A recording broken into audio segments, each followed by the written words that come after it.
Hi everyone. MCQ series में हम आज स्टार्ट करेंगे मध्य प्रदेश जनजातियों का वितरण। तो इसके लगाते हैं ऑब्जेक्टिव। चलिए, तो पहला प्रश्न क्या है यहाँ पर। निम्नलिखित में से निम्नलिखित में से कौन सी मध्य प्रदेश की एक जनजाति नहीं है। मतलब क्या पूछा है यहाँ पर, मध्य प्रदेश की जनजाति नहीं है, तो इसका आएगा ऑप्शन नंबर सी। कौन सी?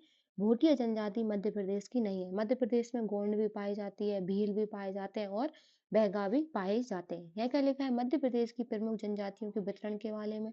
गोंड नर्मदा घाटी में, कहाँ पर? जबलपुर, मंडला, होशंगाबाद में पाई जाती है। भील कहाँ पर पाई जाती है? पश्चिमी मध्य प्रदेश में, मतलब मालवावारी एरिया में। धार, झाबुआ और अलीराजपुर में पाई जाती है। और बैगा जनजाति कहाँ पाई जाती है? बैगा पाया जाता है बालाघाट, मंडला और डिंडोरी जिले में पाई जाती है। यहाँ पर क्या लिखा है, भोटिया या भाटिया जनजाति। जो भोटिया और भाटिया होते हैं ना, वो कहाँ पाए जाते हैं? हिमाचल प्रदेश में पाई जाती है। अगला प्रश्न क्या है यहाँ पर, मध्य प्रदेश में अनुसूचित जनजातियों का लगभग कितना प्रतिशत पाया जाता है। मतलब जो मध्य प्रदेश में जनजातियां पाई जाती हैं, वो टोटल जनसंख्या का कितना प्रतिशत पाई जाते हैं। तो इसका आएगा ऑप्शन नंबर ए, कितना? 21% जनसंख्या पाई जाती है। यहाँ का लिखा है, मध्य प्रदेश में अनुसूचित जनजातियां 21% और अनुसूचित जातियां लगभग 15.61% क्षेत्र में पाई जाती हैं।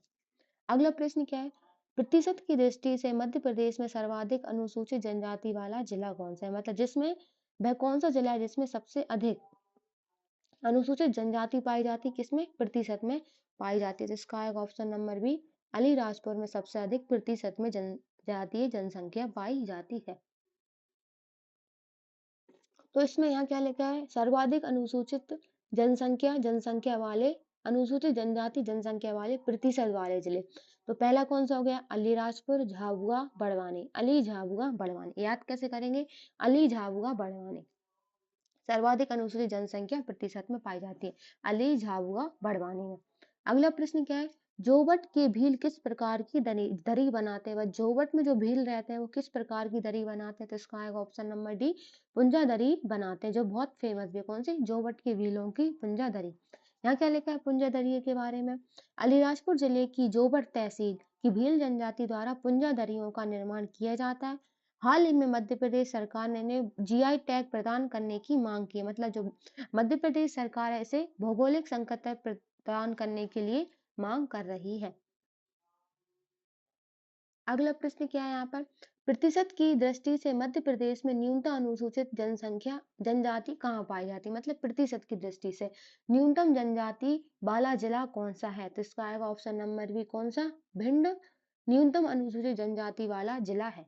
यहाँ पर क्या लिखा है, न्यूनतम अनुसूचित जनजाति जनसंख्या प्रतिशत वाले जिले कौन से, जहाँ पर न्यूनतम अनुसूचित जनसंख्या पाई जाती है, किसकी? जनजातियों की। तो पहला आ जाएगा भिंड, मुरैना, दतिया। ये पूरे कौन से? चंबल वाले एरियाज में सबसे न्यूनतम अनुसूचित जनसंख्या पाई जाती है। तो पहला कौन सा आ जाएगा? भिंड हो जाएगा अपना, सेकंड हो जाएगा मुरैना और थर्ड कौन सा हो जाएगा? दतिया। कौन सा? भिंड, मुरैना, दतिया। कैसे याद, लाइन से याद करेंगे, भिंड फिर उसके नीचे मुरैना फिर दतिया। अगला प्रश्न क्या है, मध्य प्रदेश में सर्वाधिक पाई जाने वाली जनजाति कौन सी है। मतलब वह कौन सी जनजाति मध्य प्रदेश में सर्वाधिक पाई जाती है। तो इसका आएगा ऑप्शन नंबर सी, कौन सी? भील जनजाति मध्य प्रदेश में सर्वाधिक पाई जाती है। यहाँ पर क्या लिखा है भील जनजाति के बारे में, मध्य प्रदेश और भारत की सबसे बड़ी जनजाति कौन सी? भील जनजाति है। और जो भारत की सबसे बड़ी जनजाति में उसको गोंड भी पढ़ते हैं, क्योंकि गोंड भारत की सबसे बड़ी जनजाति है। मध्य प्रदेश की कौन सी है? भील जनजाति। भील की उपजातियां कौन सी है? पटेलिया, बरेला, भिलाला। कौन सी? भिलाला, बरेला और पटेलिया किसकी? भील जनजाति की उपजातियां हैं। भील शब्द की उत्पत्ति तमिल भाषा के शब्द किससे हुई है? बिल्लूवर से हुई है, जिसका अर्थ क्या होता है? धनुष होता है। मतलब जो भील शब्द का अर्थ क्या होता है? धनुष होता है। और कौन सी भाषा के शब्द रहेगा? तो तमिल भाषा का शब्द रहेगा बिल्लूवर। अगला प्रश्न क्या आ गया, भील शब्द का अर्थ क्या है? अभी पूछ लिया भील जो शब्द है उसका अर्थ क्या होता है। तो ऐसा होगा ऑप्शन नंबर डी, कौन सा? धनुष भील शब्द का अर्थ होता है। अगला प्रश्न क्या है, भीलों का निवास स्थल क्या कहलाता है। मतलब जहाँ भील रहते हैं ना, जो उनका निवास स्थल होता है, क्या कहलाता है। तो इसका आएगा ऑप्शन नंबर सी, फाल्या। भीलों के निवास स्थल को क्या? फाल्या कहा जाता है। भीलों का जो घर होता है उसको कू बोलते हैं। मतलब जो एक घर होगा उसको क्या बोलेंगे? कू बोलेंगे। और जो उनका जो मोहल्ला होगा उसे फालिया बोलेंगे, मतलब जहाँ 4-5 घर या 6-7 घर होंगे उसे फालिया बोलेंगे, और जो उनका निवास स्थल होगा ना उसको ही फालिया बोलते हैं।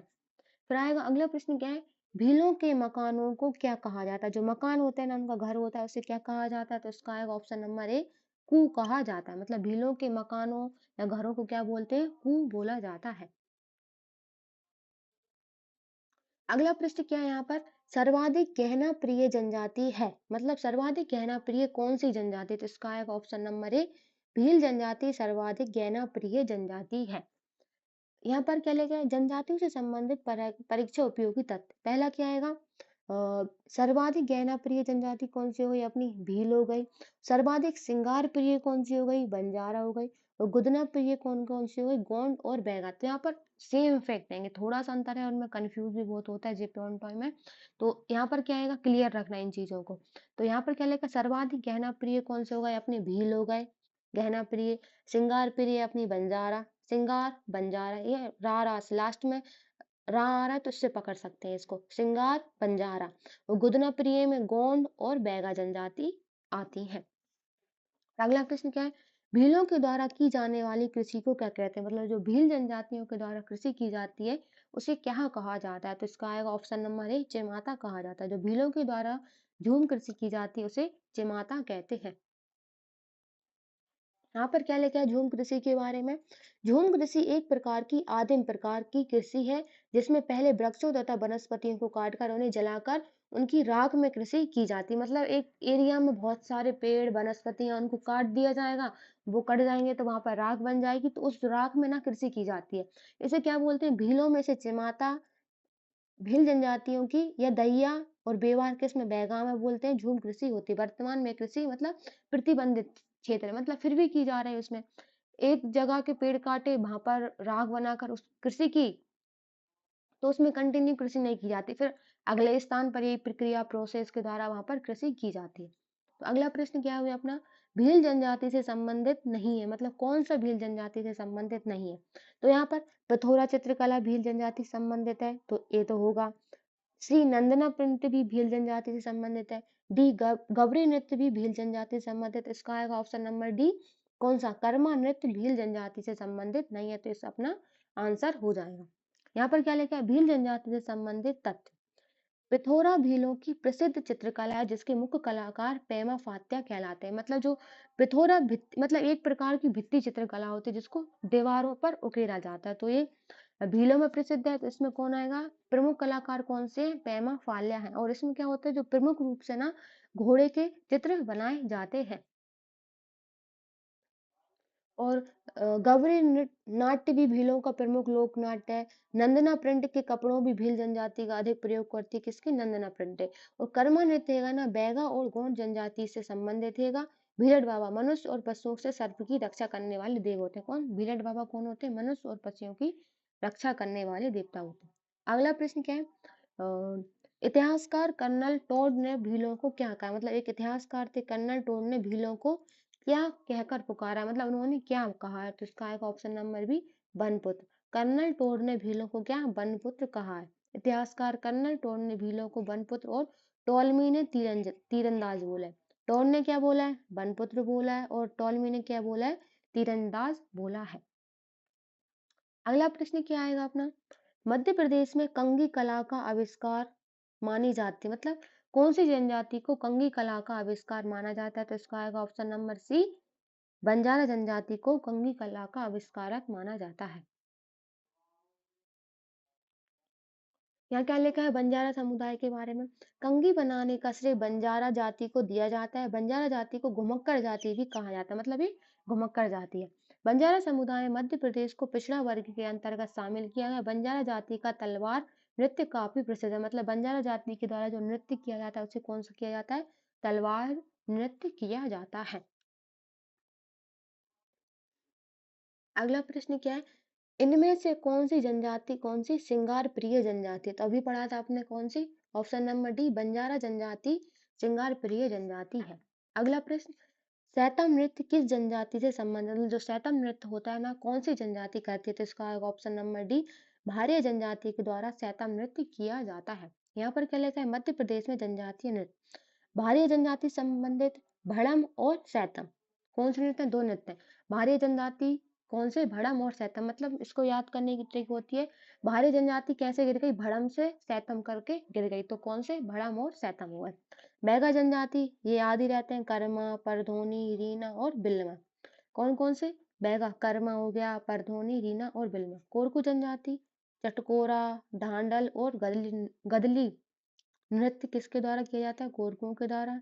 गोंड जनजाति द्वारा सैला, गैंडी, गोचो। गोंड के द्वारा, मतलब इनका उच्चारण सेम सा हो रहा है, तो सैला, गोंडी, गोचो। तो सैरिया जनजाति रागनी, लहंगी, दुलदुल, घोड़ी। कौन से? सैरिया जनजाति के द्वारा रागनी, लहंगी और दुलदुल, घोड़ी। मुड़िया जनजाति के द्वारा गौर और पंडवानी नृत्य किए जाते हैं, क्योंकि मुड़िया जनजाति ने छत्तीसगढ़ वाले मध्य प्रदेश से जो लगा वाला एरिया ना, वहां पर पाई जाती है। तो कौन से? गौर और पंडवानी नृत्य किए जाते हैं।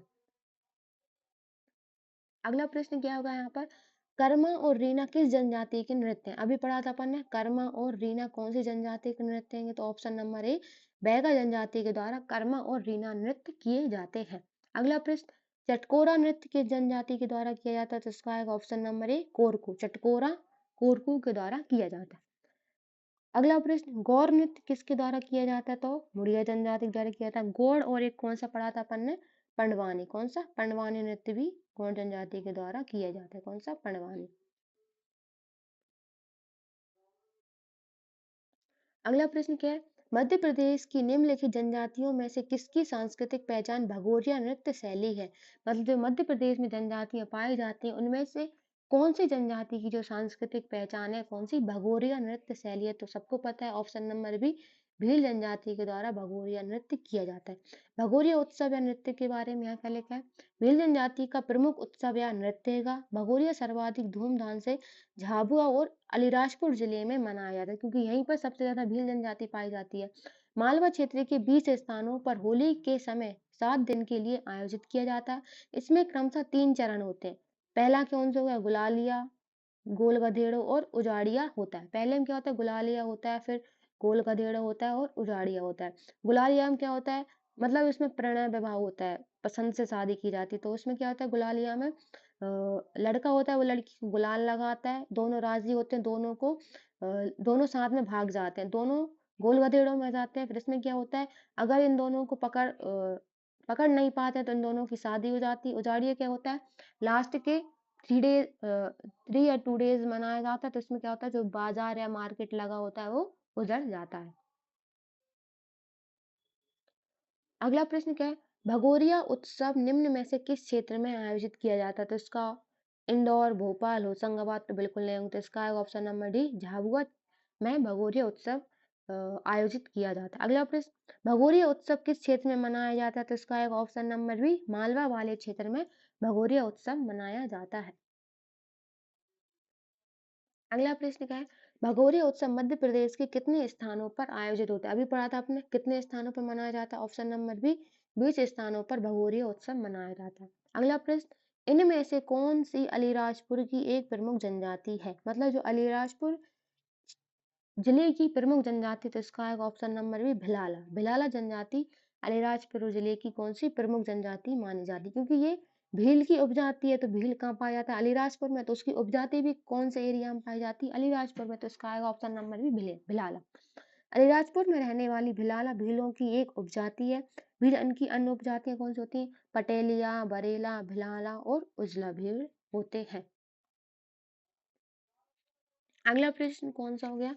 1857 में विद्रोह में सक्रिय रूप से भाग लेने वाली जनजाति कौन सी? मतलब जो 1857 में विद्रोह लिया था, उसमें सक्रिय रूप से सबसे आगे होकर नेतृत्व भी किया था। तो इसका आएगा ऑप्शन नंबर बी, भील जनजाति ने। यहाँ पर क्या लिखा है भील जनजाति के बारे में? 1857 को स्वतंत्रता आंदोलन में मध्य प्रदेश की भील जनजाति ने सक्रिय रूप से भाग लिया था। और 1857 की क्रांति में कौन? भीमा नायक और टांटिया भील जैसे क्रांतिकारी ने स्वतंत्रता आंदोलन में भाग लिया था। कौन? भीमा नायक और टांटिया भील। अगला प्रश्न क्या है? ट्राइबल डेवलपमेंट इन एमपी किसकी पुस्तक है? मतलब एक जनजातियों से संबंधित बुक है। कौन सी? Tribal development in MP. तो इस बुक के किसकी बुक है? मतलब इसके ऑथर कौन है? तो इसका है ऑप्शन नंबर ए, अजीत राय झाझा की बुक है ट्राइबल डेवलपमेंट इन एमपी। यहाँ पर क्या लिखा है, प्रमुख लेखक उनसे संबंधित बुक मतलब उनकी पुस्तक है कौन कौन सी। पहला कौन हो जाएगा, अजीत राय यादव, अभी पढ़ा था ट्राइबल डेवलपमेंट इन एमपी। फिर कौन आएगा, वाल्टर जी ग्रिफिथ, इनकी कौन सी है, कॉल ऑफ सेंट्रल इंडिया। किसकी, वाल्टर जी ग्रिफिथ की बुक कौन सी है, कॉल ऑफ सेंट्रल इंडिया। अगली, रसेल और हीरालाल, इनकी पुस्तक the tribes and caste of the central province, ये मतलब बहुत बार पूछ भी है, कौन सी, रसेल और हीरालाल की कौन सी book, the tribes and caste of the central province. अगली कौन सी है, ठक्कर बापा, इनकी भी है ट्राइब्स ऑफ इंडिया 1950 1950, कौन सी, ठक्कर बाबा, ठक्कर बापा की कौन सी, ट्राइब्स ऑफ इंडिया। अगला प्रश्न क्या है, बैगा जनजाति मुख्य रूप से कहाँ मिलती है। जो बैगा जनजाति पाई जाती है मध्य प्रदेश में मुख्य रूप से कहाँ मिलती है, तो इसका आएगा ऑप्शन नंबर डी, मंडला और बालाघाट में बैगा जनजाति मुख्य रूप से मिलती है। यहाँ क्या लिखा है बैगा जनजाति के बारे में, विस्तार। बैगा जनजाति मध्य प्रदेश के बालाघाट, मंडला, डिंडोरी आदि जिलों में पाई जाती है। उपजातियां कौन सी होती है बैगा जनजाति की, राय मैना, कठ मैना, नरोतिया, बारोतिया, कौन सी, दो मैना होगा, दो तिया तिया वाले होगा, राय मैना, कठ मैना और नरोतिया और भरोतिया। इनकी झूम कृषि को दैया या कहते हैं, व्यवहार बोलते हैं। द बैगा पुस्तक के लेखक कौन है, बैरियर एल्विन, बैगा से द बैरियर एल्विन कर लिया। बैगा जनजाति शहद पर्व 9 वर्ष में एक बार मनाती, कौन सा, शहद पर्व मनाती है। अगला प्रश्न, इनमें से कौन सी जनजाति शहद पर्व मनाती है, कौन सी, ऑप्शन नंबर बी, बैगा जनजाति 9 वर्ष में, कौन से, 9 ईयर में एक बार शहद पर्व मनाती है। अगला प्रश्न हो गया, the Muria and their ghotul किसकी पुस्तक है, कौन सी, the Muria and their ghotul किसकी बुक है, ये तो इसका option number B, Verrier Elwin की ये बुक है। बैरियर एल्विन के बारे में क्या लिखा है, इनका जन्म इंग्लैंड में हुआ था, बाद में उन्होंने भारत की नागरिकता ले ली थी। इनकी प्रमुख पुस्तक है द बैगा हो गई और एक द मुरिया एंड देयर घोटल, मतलब दो जनजातियों से संबंधित हो गई। एक तो कौन सा अपना बैगा हो गया, द बैगा, फिर सेकंड जनजाति कौन सी हो गई, मुरिया, तो उनकी बुक लिख दी द मुरिया एंड देयर घोटल। अगला प्रश्न हो गया, द बैगा पुस्तक के लेखक कौन है, अभी पढ़ा था अपन ने, option number D, Verrier Elwin के ने लिखी है, कौन सी, द बैगा पुस्तक। यहाँ पर अगला प्रश्न क्या है, निम्नलिखित में से कौन सा सुमेलित नहीं है, मतलब कौन सा सुमेलित नहीं है। तो पहला गोंड अगरिया, तो ये सही होगा, कौन सी, गोंड जनजाति की उपजाति कौन सी, अगरिया। बैगा की बिजवार, ये भी सही है। भारिया की पटलिया, ये भी सही है। तो इसका आएगा ऑप्शन नंबर डी, कोरकू महारे, पेयर थोड़ा गलत है। यहाँ पर क्या है, ऑप्शन नंबर डी विकल्पों में महार अनुसूचित जाति है, और यहाँ पर बात किसकी हो रही है, जनजाति की बात हो रही है, तो महार इसमें ऑप्शन गलत हो गया। बाकी अगरिया, बिजवार, पटेरी अनुसूचित जनजातियों की उपजातियां हैं। अगला प्रश्न क्या है, बूढ़ा देव मध्य प्रदेश में से किस जनजाति के प्रमुख देवता हैं, कौन से, बूढ़ा देव किस जनजाति के प्रमुख देवता हैं? तो इसका आएगा ऑप्शन नंबर डी, बैगा जनजाति के प्रमुख देवता है कौन, बूढ़ा देव। बूढ़ा देव के बारे में क्या लिखा है, बूढ़ा देव बैगा जनजाति के प्रमुख देवता है, जो साजा वृक्ष में निवास करते हैं। बूढ़ा देव पीढ़ियों की रक्षा करने वाले देवता होते हैं।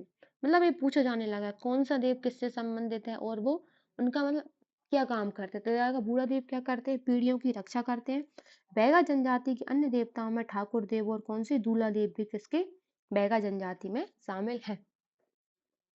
अगला प्रश्न क्या है, अबुझमाड़िया जनजाति मध्य प्रदेश के किस जिले में पाई जाती है, कौन सी, अबुझमाड़िया जनजाति मध्य प्रदेश के किस जिले में पाई जाती है, तो इसका आएगा ऑप्शन नंबर डी, कौन से, छिंदवाड़ा जिले में अबुझमाड़िया जनजाति पाई जाती है।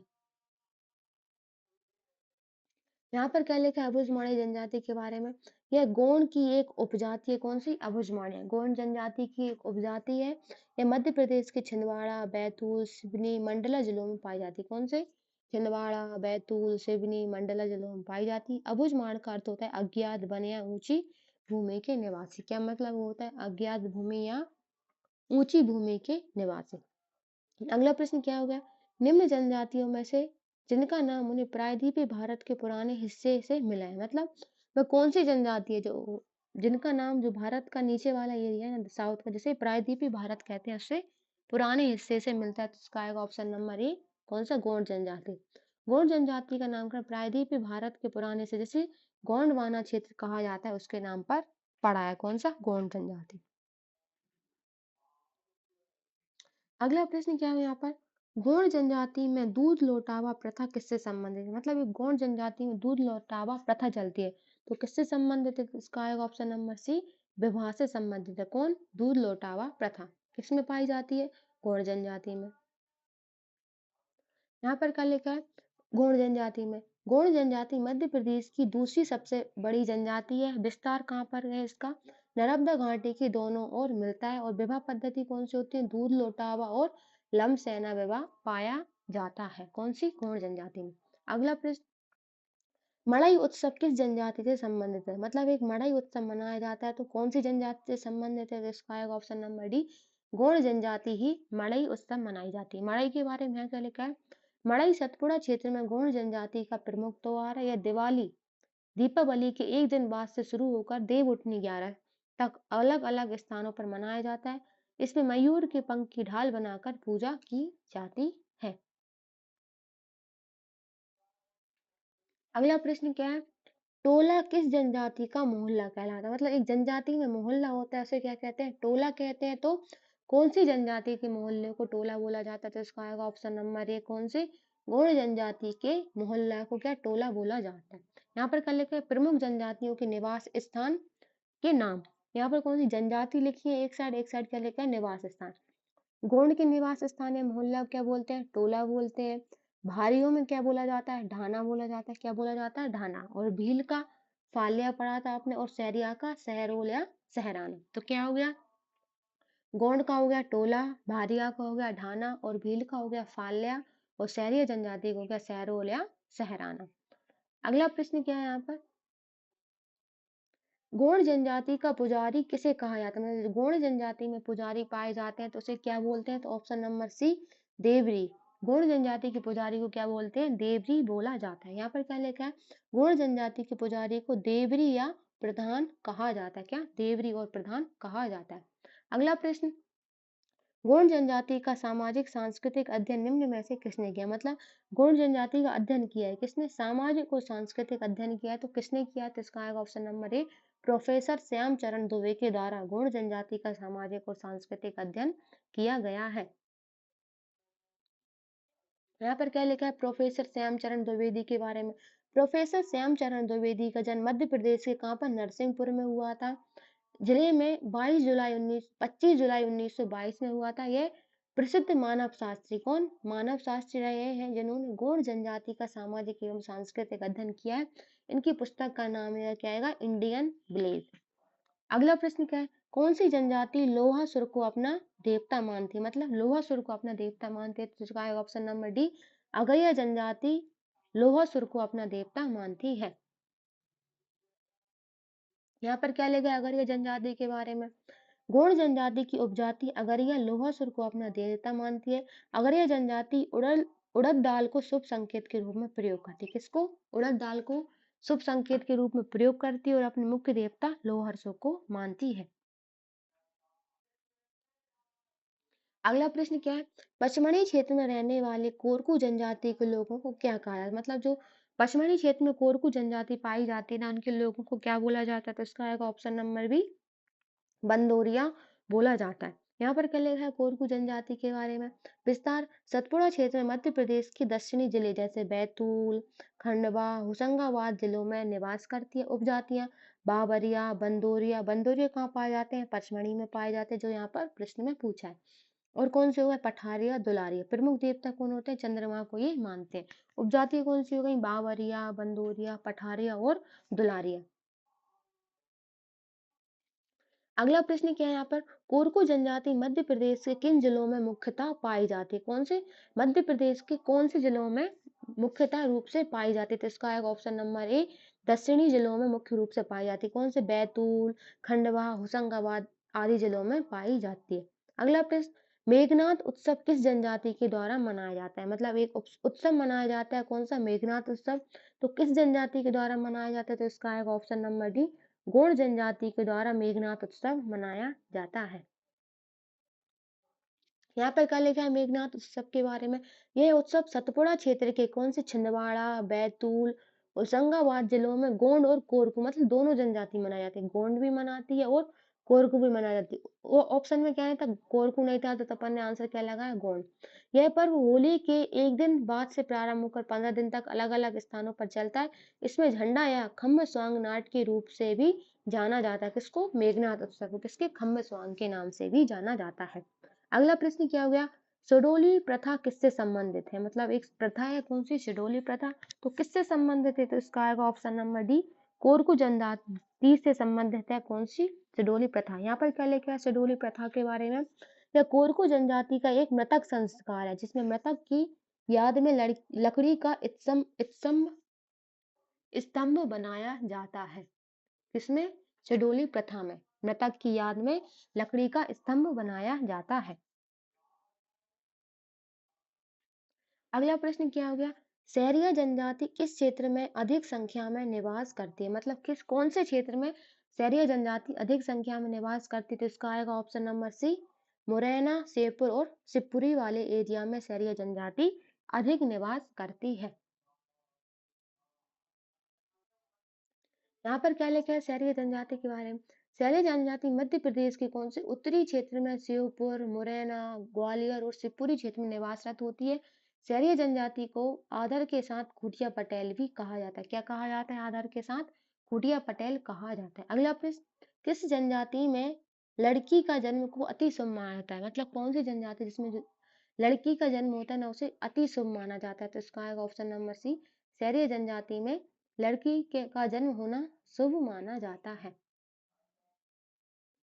यहाँ पर प्रश्न क्या है, भारत का इथोपिया श्योपुर को क्यों कहा जाता है, मतलब भारत का इथोपिया किसको बोलते हैं, श्योपुर को बोलते हैं, तो क्यों बोला जाता है, तो इसका आएगा ऑप्शन नंबर ए, कुपोषण के कारण श्योपुर को भारत का इथोपिया बोला जाता है। भारत का इथोपिया सहरिया सर्वाधिक कुपोषित जनजाति है, इसलिए मध्य प्रदेश का श्योपुर सहरिया जनजाति का बाहुल क्षेत्र है को भारत का इथोपिया कहा जाता है। अगला प्रश्न, मध्य प्रदेश के लगभग कितने लोगों के आधिकारिक तौर पर अनुसूचित जनजाति के रूप में वर्गीकृत किया जाता है, मतलब मध्य प्रदेश के कितने लोग हैं इनको आधिकारिक तौर पर अनुसूचित जनजाति के रूप में वर्गीकृत किया जाता है, तो ऑप्शन नंबर सी आ जाएगा 1/5, मतलब 1/5%, 1/5 लोग हैं जिनको आधिकारिक तौर पर अनुसूचित जनजाति में वर्गीकृत किया जाता है। यहाँ पर क्या लिखा है, मध्य प्रदेश में लगभग 1/5, तो इसका क्या आएगा 20% लोगों को आधिकारिक तौर पर अनुसूचित जनजातियों के रूप में वर्गीकृत किया जाता है। कितने, 20% लोगों को। तो अपनी अनुसूचित जनजातियों का जनसंख्या कितने प्रतिशत में, 21.1% अनुसूचित जनजातियां पाई जाती है, तो उसका कितना ही हो गया, 1/5 हो गया।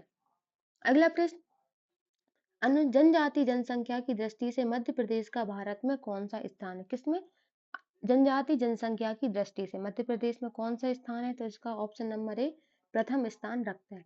जनजाति जनसंख्या की दृष्टि से भारत के 3 अग्रणी राज्य, मतलब जिनमें जनजाति जनसंख्या सर्वाधिक पाई जाती है, तो पहला कौन सा हो गया अपना मध्य प्रदेश, सेकंड महाराष्ट्र और थर्ड कौन सा हो गया, उड़ीसा। पहला मध्य प्रदेश, महाराष्ट्र, उड़ीसा।